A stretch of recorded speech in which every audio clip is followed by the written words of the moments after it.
Speaker, with your indulgence, I want to support this report of the Committee of National Security, Mr. Speaker. As a guest of most of the police stations, Mr. Speaker, I have slept. It is not only in your county, Kilifi, that I have not slept in that police station, but I hope soon too, in good faith, Mr. Speaker. Mr. Speaker, I want to say there are many challenges with the police. Two things I'll mention in quick succession is one, those police stations, Mr. Speaker, when you are arrested and taken to the cell, the last time those police cells were painted was in 1980, Mr. Speaker. When you go, the toilets, Mr. Speaker, are pathetic. I slept on the corridor on Gigiri, which is supposed to be the prestigious police station in this republic, for 3 days. And Senator Okongo Mugeni visited me, Mr. Speaker. It removed my dignity, Mr. Speaker. We want the police under Article 245 to do their job with professionalism, Mr. Speaker. On the police housing, Mr. Speaker, how can you explain police are depressed? Police are killing each other, Mr. Speaker. You are putting two families in one room, Mr. Speaker, where only bed sheets separates them, Mr. Speaker. How will they enjoy their conjugal rights? How will they enjoy their privacy, Mr. Speaker? If you leave your wife and go to night patrol, the other police might patrol your wife at night, Mr. Speaker. Mr. Speaker, we must give dignity.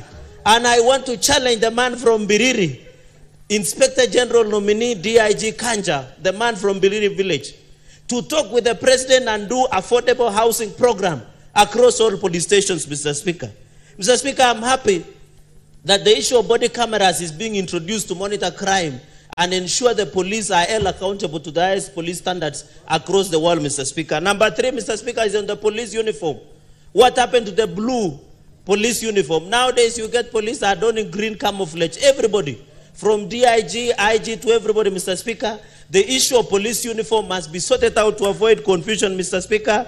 Finally, on the financial autonomy, Mr. Speaker, we must agree that the fact that Inspector General of Police is given financial autonomy, Mr. Speaker, it should be reflected, Mr. Speaker. I want to agree with Majority Leader on police stops, Mr. Speaker. When you go to Kapsabet, when you are coming from Kisumu, Mr. Speaker, coming from Eldoret at the airport, at Matunda, Mr. Speaker, there are so many road police blocks, Mr. Speaker, that you are not told what these toll stations are about, Mr. Speaker. We want to see professionalism.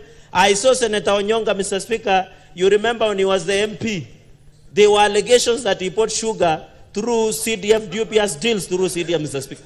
When police were looking for him, how could they have done, Mr. Speaker? If, for example, GB Wajigi, Mr. Speaker, would have someone in police, Mr. Speaker. I want to say, Mr. Speaker, when you are needed by the police, you must submit yourself, Mr. Speaker. If you cannot submit yourself, the police can break, Mr. Speaker, into the bunker, Mr. Speaker. I support that. Thank you, Mr. Speaker. Point of order, Mr. Speaker. Order. Mr. Speaker, Honorable Cherargei just mentioned me adversely, wrongly, because I never sold sugar using CDF. And the case I had, I won. He's just making this for political expediency, because I said he was running and crying like a baby. The point of order is that unless you have a Senator Fernandez. Senator Onyonka, just take your seat. Thank you. Senator Gidugu, 2 minutes and we wind up this so that I put the question.